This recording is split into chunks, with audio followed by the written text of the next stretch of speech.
Oh, wait. Yeah. Oh, We're just using these two cameras. Do you want to roll? No, I want him to roll. I want him to capture this. Okay, all right. We're doing the second stick. Yes, I do. I do want to capture it. Oh, okay. All right, we'll do second stick. Give us a few seconds. No worries. Who shut it down? Are you using the second camera? No. Only thing I'm worried about are these two, but that's a Kevin question. If he wants to film it, he I can. want all these cameras being used as we can use them. All right, yo, camera up, y'all. Question. Big deal, yes, sir. For the shots on these two, do you want them zoomed in? So I want you to feel it. So I want you watch the Breakfast Club. Yeah. Give me energy. If somebody's making a dope point, somebody's cooking, get on. Got you. So you're covering this way, we're covering this way. We got an X pattern covering. So 90% of the attention you're going to be paying this way. CJ. So most of the attention you're going to be this way, and you'll be covering this way. Makes sense. But you know, give me some stank. Make it cool. All right.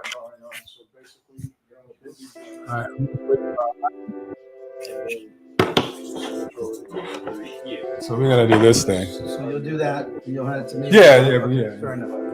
Are you gonna just Which snatch means it? you're going to be staying close. Hey, I'm Hey man, I want to make a point. We should have the big microphone for that and stuff. We have the big microphone. You see, if we had an R&B that yesterday, but I don't know how to. Oh, okay. And like I was prepared for 4 people to do all the things about the stuff, and then we had to work. No worries, we can put it on. Okay. What is it?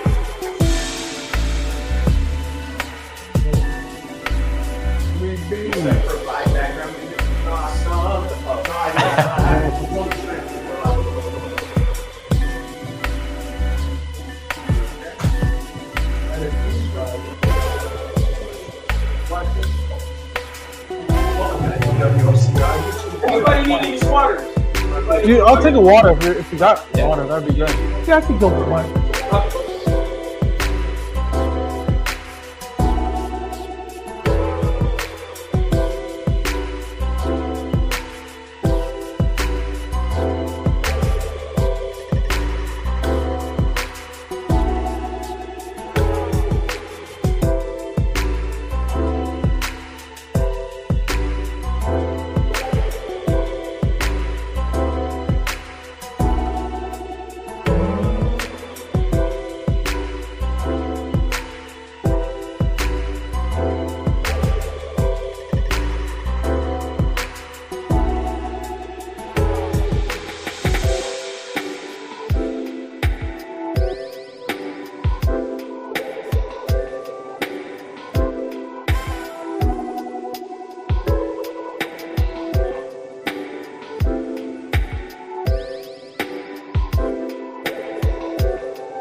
Go out just a little wider so we can get the brother right. On that one from Liam.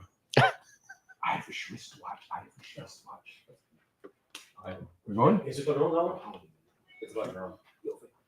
Can you go a little wider so we get him on the right side of the screen? That's right, brother. Cook.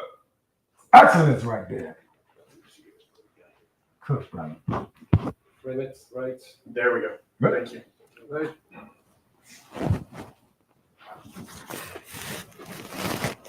Good.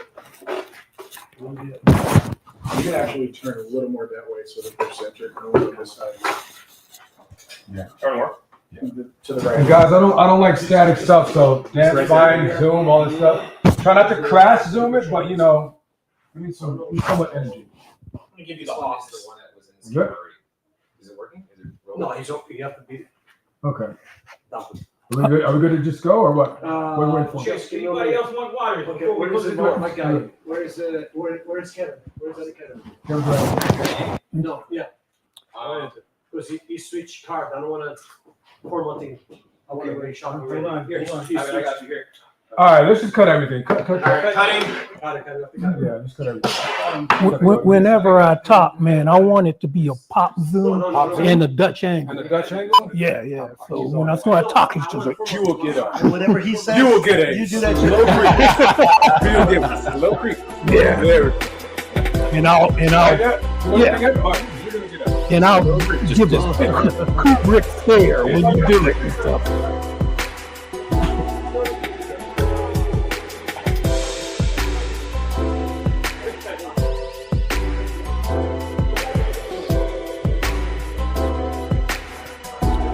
But yeah, no, you know, I just.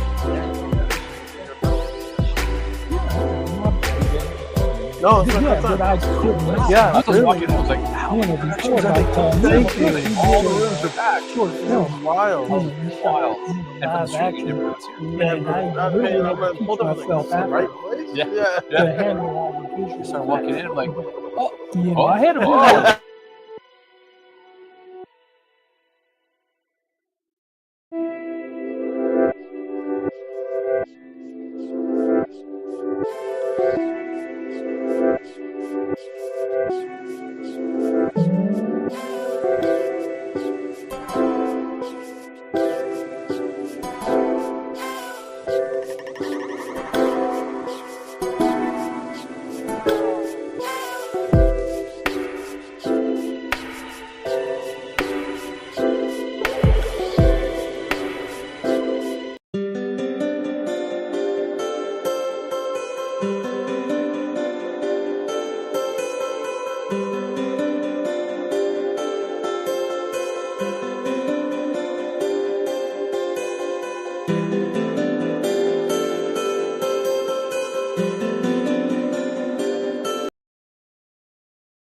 Good. Where my slate's up there? All right, I'm gonna. Sound speeding. All right, sound is fading. Okay. We're good. Everyone see it? Everyone see the slate? Okay.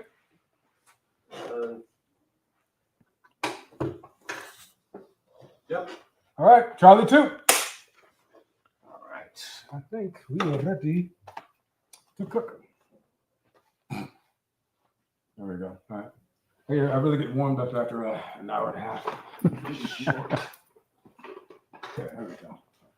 I feel so short, Nikki. All right. You can rise it, man. No, leave it. Don't look at it. Can we call this episode 2 of Office Hours? Yeah, we can. Okay, Office Hours. Yeah. Did we cut the cameras though? Yeah. Okay.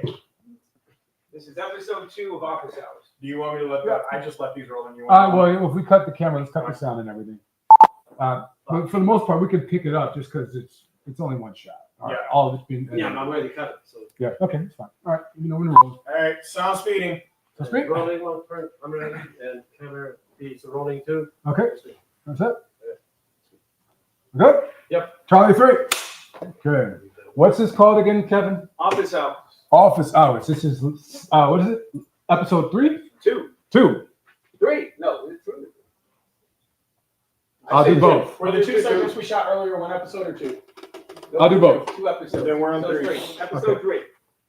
Hey, what's up, everybody? My name is Chris J. Alex, and we are on episode 3 of Office Hours. I want to welcome some really special guests, but first, can we clap it up for my Avengers right now? What's going on? What's going on?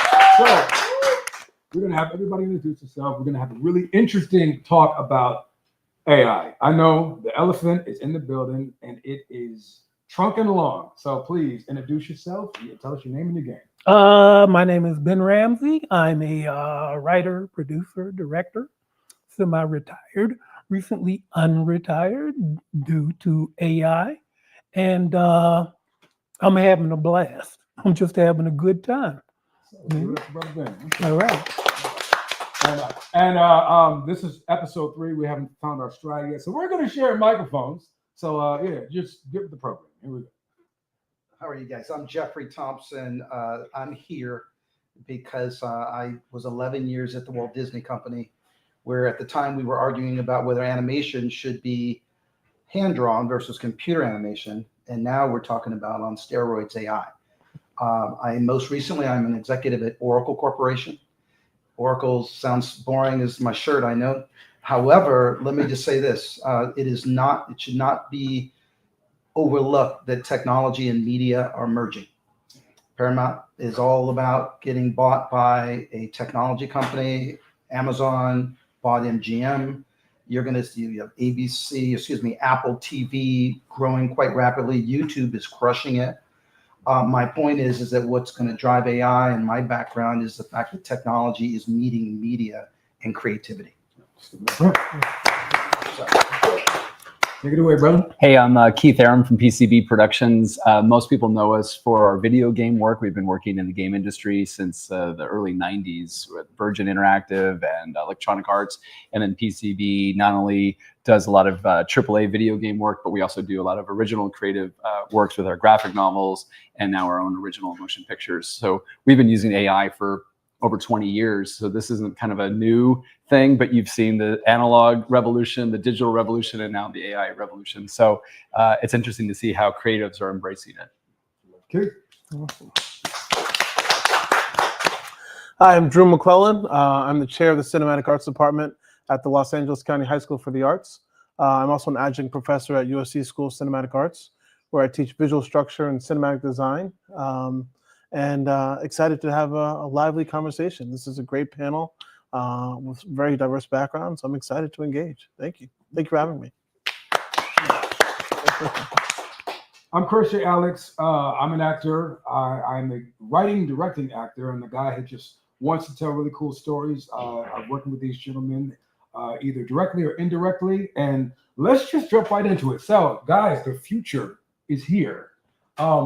What do you think has been the biggest change in the last couple of years in the advances of AI? And I think, what do you think are, let's just start with that. What's been the biggest changes? I would say it's just the reaction from the public and the industry to this brand new technology that has been growing for years. And I think that as the new forms of it make its way to the internet, and people started to see deep fakes and other uses of AI, it really scared people. And I think you saw that reflected in the writer's strike. You saw that in both SAG strikes. And so I think there's this polarizing sort of effect that's happened both on the technology side of it, the creative side, and then the public view of that, and trying to figure out what side of technology we're all going to sit. Y'all can just jump in. To Keith's point, I think the accessibility, as Keith was saying, he's been using it for years in his business and his aspect of things, but I think the public now knows how real it is and how powerful it is.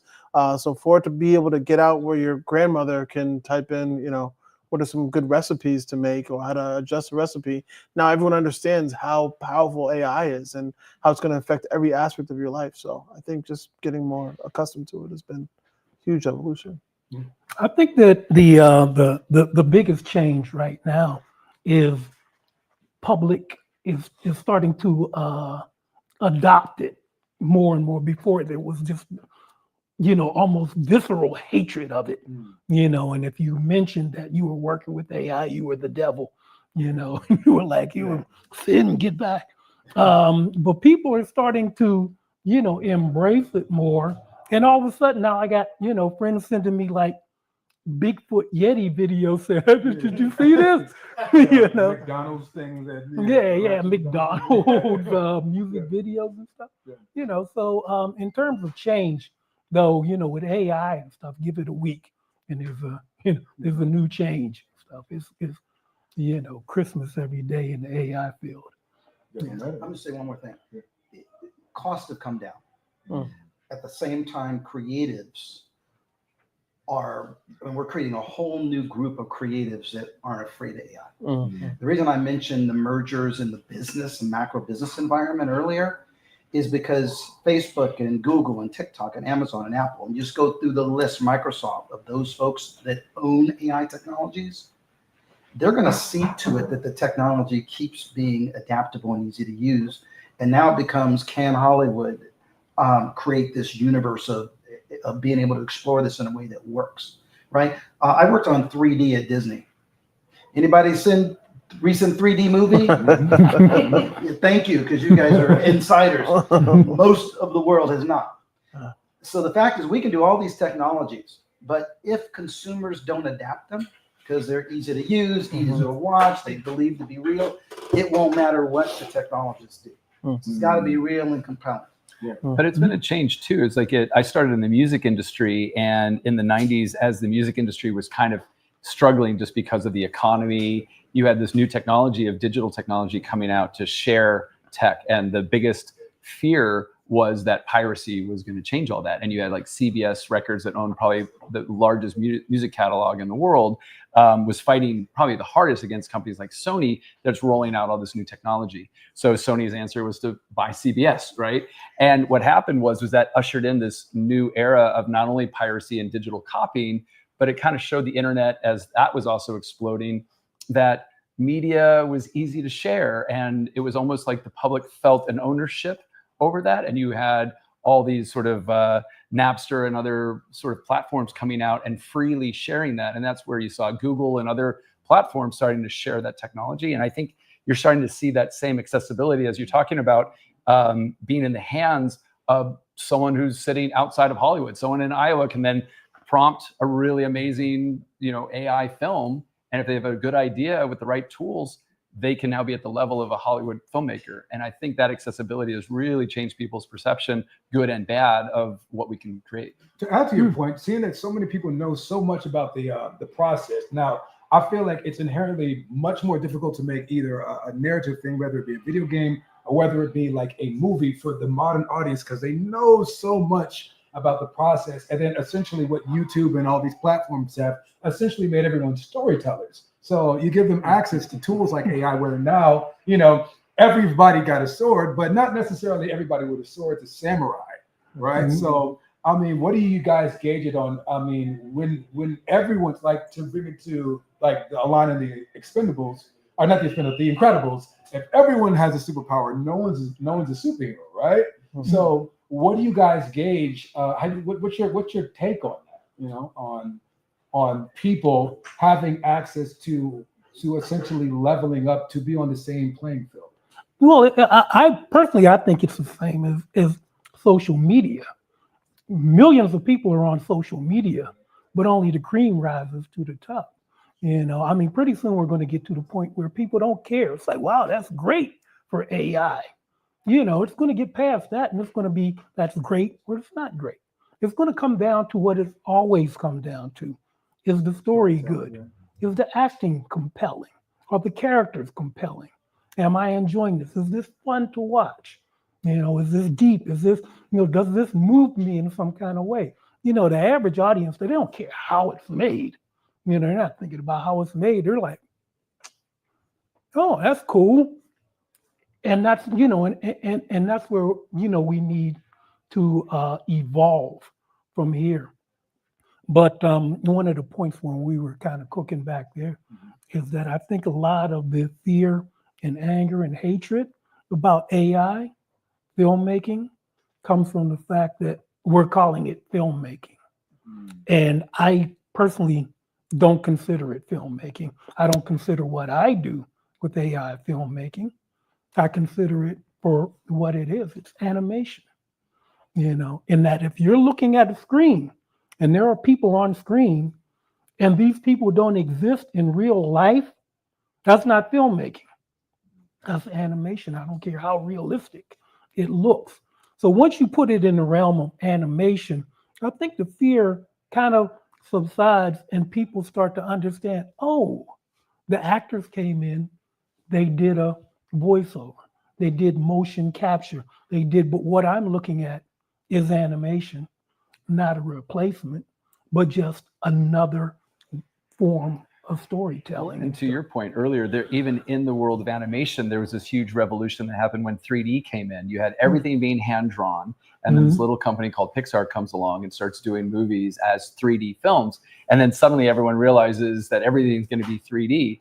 And even you had live action starting to incorporate that. Lucas went back and remastered Star Wars. Mhm. And I think we have a saying kind of in the industry is just because you can do something doesn't mean you should do something. Mhm. And I think a lot of those films were really not received very well. Like when Star Wars came out, all of a sudden the classic stuff that was, even though maybe some of the costumes and the sci-fi effects weren't perfect, they had a charm about what they were. And suddenly with this 90s, 2000 era CG that came in, it looked not to the level it is today. Mhm. And I think people have said, we still love the story, we still love the original work that's there, but this new form of animation doesn't enhance the story, it doesn't bring it there. And I think you're seeing now a movement back to hand-drawn animation, and Disney is going back and rehiring original animators to come in and teach people what that original craft is going to be. And if you game out where AI is and the explosion that's going to happen over the next 5 or 7 years, where do you go when everything is incredible? Everything looks perfect. And I think it's going to force creatives and storytellers to find a new way to channel their creativity, because it's not about the technology, it's all about the story. No. Well, I think you're also, to your point, is what happens when everyone has a sword. I think you're going to have like the music industry, you're going to have very loyal audiences, and you're going to have creators who are connected, and there's no barrier between the person creating the work and the audience that enjoys the work. The days of, some of us remember when Michael Jackson would premiere a video on a Sunday night and everything shut down. The world shut down. Everyone was watching that. You don't have that anymore, because your playlist on Spotify looks very different than your playlist on Apple Music. We have curated experiences now. And I think the same is going to happen for entertainment and visual content, is that audiences can find exactly what they like and be very loyal and support their artist or the person creating the work that they view. And you're not going to you'll still have Marvel movies, but they won't capture the world. And that will be a certain type of movie. People will be able to watch films that are very unique to their own experience, or to their geographic region, or to their lifestyle, Or customized for them. or customized directly for them. And then you're also going to have audiences being able to customize their own stories that they can then share with people who are just, at their high school, or that are in their family. And this is a family story that maybe, a big studio wouldn't invest in it, but they love it. It's something that's passionate and personal to them. They can make it and then share it with their own family members, and they can all see that story be manifested or told in a really positive way. I can already tell I love this panel because I haven't disagreed yet. And let me say, just maybe a red herring, because it starts with you. He came out of retirement, and I asked him earlier, why is he coming out of semi-retirement? He said, because I can tell my story now. And meaning he's doing animation and other stuff. Well, guess what? To me, it's unlocking a whole nother level of not just creativity, but diversity. Mm-hmm. Right? Think about the days go back to when you're talking Winnie the Pooh and all these, you had everything going over very limited networks. Mm-hmm. Now, if I have good creative and I can afford to do it, I can get distribution somewhere in the world. Yeah. I can get my stuff made. That's a big difference. So as we drive costs down, we can get more. So I think a side benefit is you're going to see all kind of like an explosion of content. Yeah. Now the problem is when you explode content, how do you monetize it? Yeah. And there's the challenge. Before you go, remember technology. What's different is that underneath every data stream, on every video that's on streaming anywhere in the world, on Netflix, Google, any of them, there's a data stream underneath that tells you who the audience is.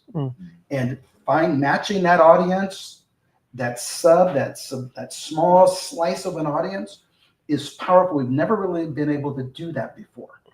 And so I can take a niche and become very rich in a niche, make it up, college, Black, about to be a doctor. I can take a niche that I never could understand before, and I can market to that niche efficiently and drive a business of new content that I couldn't do before because I got the data for it. Yeah. Well, I think the danger of all that, and this is kind of the unfortunate side being creative, is that it devalues that creativity. Because when there's so much of it, and we saw this in the music industry, we saw this in the film industry. When I was started in the music industry, I was signed on Capitol Records, and you would normally get like a record advance. And like, here's your money plus to go in the studio.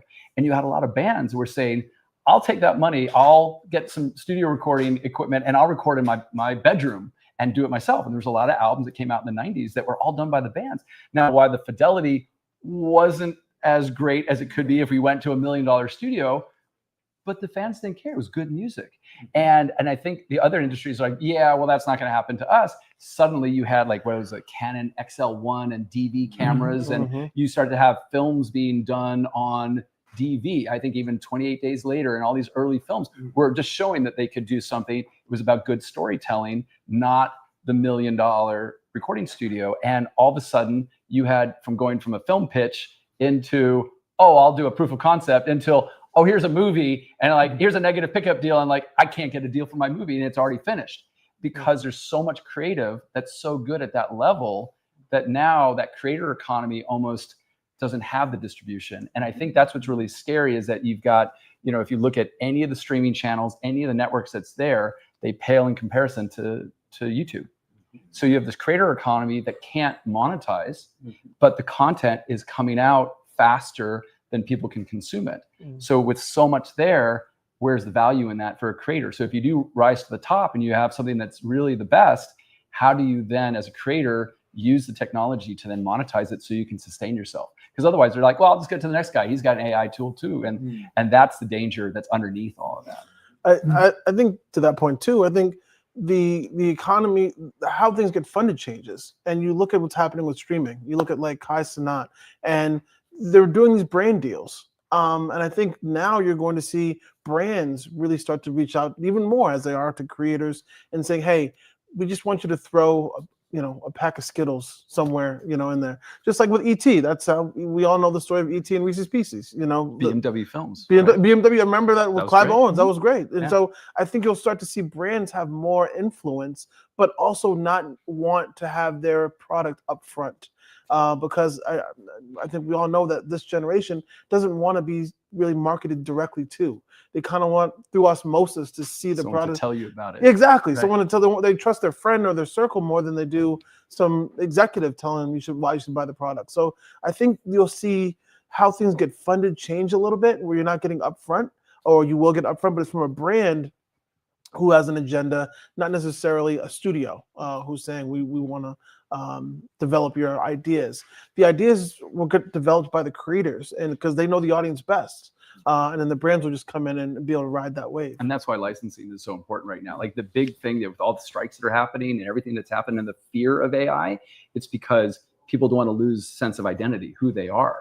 And so the future really right now for creatives or anyone working in this space is to own and license their own content. Instead of pushing back and saying no AI, that's the opposite. That's a bullet train coming for you. And you're putting up your hands going, don't stop. It's like, it doesn't work that way. All you have to do is get ahead of it. And the only way to do it is establish, say, this is me, this is my brand, as small as I am, as big as I am, licensing for something. You get ahead of that, you own that, and now I license and I make money in my sleep, right? So let's bring it to ethical use. Like, so what do you guys consider ethical use of AI? And if you had the biggest megaphone in the world and you could voice your personal opinions of like, okay, guys, we should really look out for this and we should not do this, what would that be? What would that look like?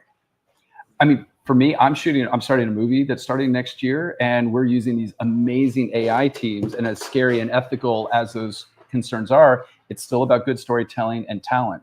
So we don't replace talent. We don't replace the key creatives. What we do is we put AI in the hands of all of the creatives in their departments. It's a much smaller production now. A round of applause for that. Don't replace talent. Thank you. But at the same time, you have to give the tools to the talent.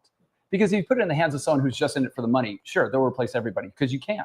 And like we said, just because you can do something doesn't mean you should. So as a filmmaker, as a creator, as a writer, and a director, what I want to do is use it to shrink my budget, but increase the scope of the world. So that way, I don't have to spend as much money on all of the excessive things that are going to cost a lot of extra time and labor. Yes, it is going to reduce the labor force, but it's also stuff that has to be for the sustainability of our industry. And so I think that's the idea, is that you focus on the creative, you focus on the creatives and give them the tools to do it. And that you're going to be able to do, even like what we're doing here, is this is a much smaller scale of what would normally have taken 80 people to do. And now you're doing it with 20 or 30 people. that's what's happening with There's technology. easily 300 people out there. Easily. Sorry, this is a big Throwing me up, man. Anybody want to add to that point? Well, I think, in terms of ethics, I think there's the obvious that you don't want to use it to fool people. I think that's where the big, where somebody's watching something and they think that what they're watching is real. You need to know that what you're watching is AI. It's AI generated. It's not real. This is animation. And of course, deep fakes, and outright theft. In terms of idea theft, or what's trained the models, or what ideas they're using, and to call that theft. And if you worked in Hollywood, that's Hollywood is a theft machine. It is a steal idea machine. If there's an idea out there, believe somebody's looking to hook it.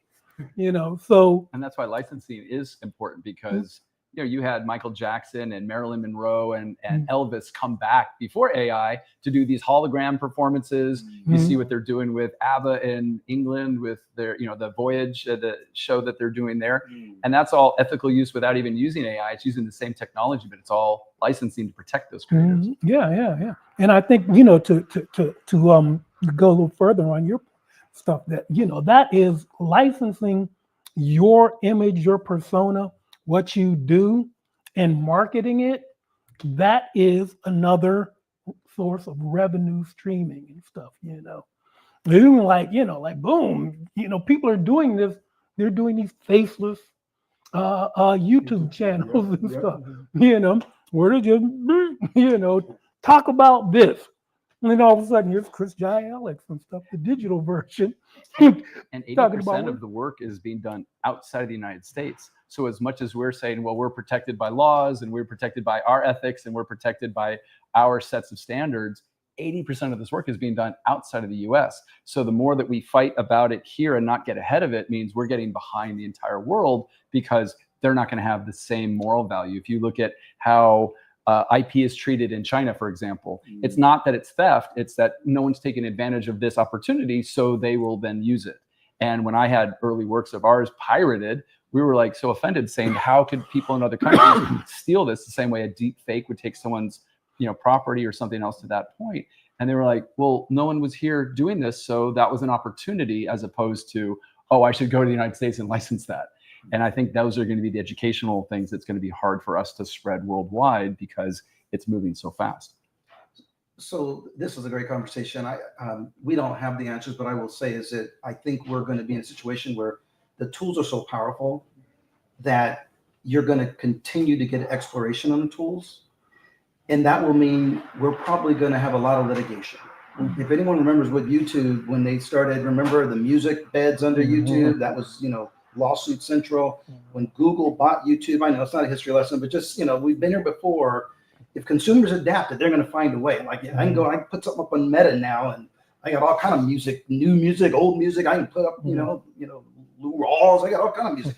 But here's where I'm going with it. Think about 1995, 2000. If you did a title search, the attorneys would tell you, do not use Google. Call the attorneys, spend $700 an hour, and we'll do your title search. So you spend all this money on a title search. 5 years later, they were like, well, did you Google it first? So so some of that's going to be a natural ebb and flow, but I'll tell you, there are some real issues like voices. Think about Morgan Freeman's voice and, maybe Denzel Washington, since we're in this theme. There's some voices that are very distinct. And then, I can get AI to get really close to that voice, just enough not to get sued.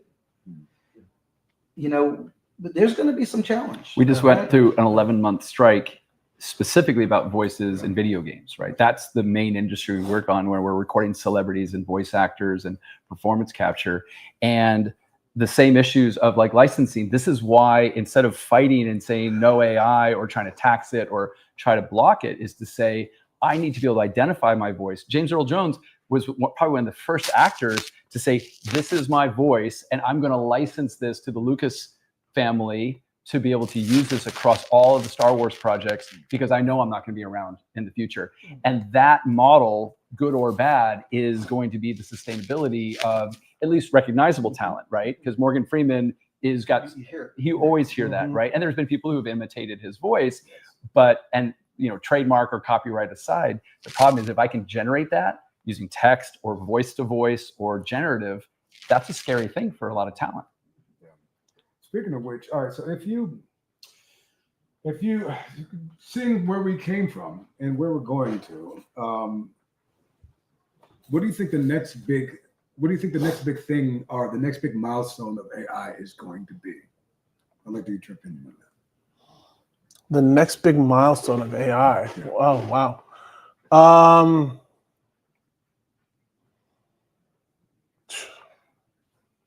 I think when we see something that's created, I'm speaking from the film background, when we see a fully generated film or piece of work that's completely AI, and that audiences really don't know that it's AI, I think that's a whole new level where it's watchable, where you just assume, talk about the uncanny valley, where people are able to just didn't know. They watched it and they're like, I had no clue it was AI. And I think that always happens with technology. It gets to a point. You think about Jurassic Park. Once Jurassic Park came out, people were like, I guess dinosaurs really exist. Like I guess Spielberg found some dinosaurs, And so once that happens, I think it's gonna happen. It's gonna happen.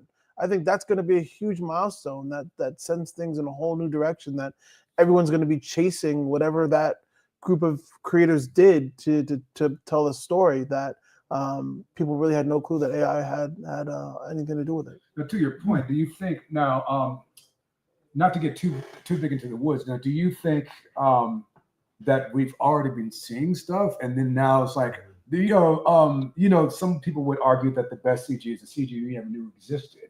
Have we already been seeing stuff in AI through companies and we just don't know about it because they ain't doing anything? We've been using AI for 20 years. It's not new. Oh, yeah. I mean, so I think the big thing is that we're seeing it all on the filmmaking side, right? And everyone sees the animation, they see the actors, and they see the voices. I think the real changes that's happening is you're seeing it in gaming, you're seeing it in writing, you're seeing it in medical side, the Google search is no longer a Google search anymore. Right? It's a ChatGPT integration into Google that's summarizing, because Google, I've got 20 sites that I can't figure out, and ChatGPT will summarize it for me.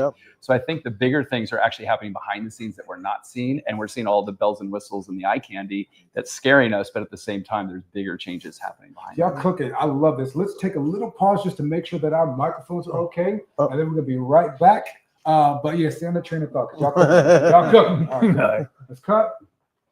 You said there's a mic.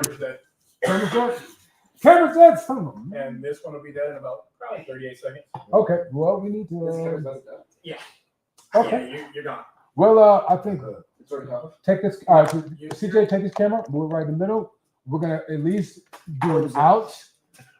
I just at least want to have a tail end, and then we can continue the other stuff. But like, We should do it right now. Yeah, we're doing it right now. Okay. Are we good? Let's just go ahead and play it. Yeah, Wrap it up. I'm We're good. And okay, so as you can see, these brothers are cooking. We're doing some amazing things. Our battery is out, so please, if you definitely want to stay in touch, make sure you check out the car. Make sure you check out these gentlemen. We're going to put a lower third on the screen so you can see it. I'm Chris J. Alex, Drew McClellan, Keith Aram. Jeffrey Thompson. Ben Ramsey. And we want to thank our partners at the car. We want to thank everybody. We want to thank Kevin Hart for letting us use the facility. I'm Chris J. Alex. Peace and love. Tune in. Hey. We did it. We did it. The battery. All right, cool. I wanted to talk about my AI milestone.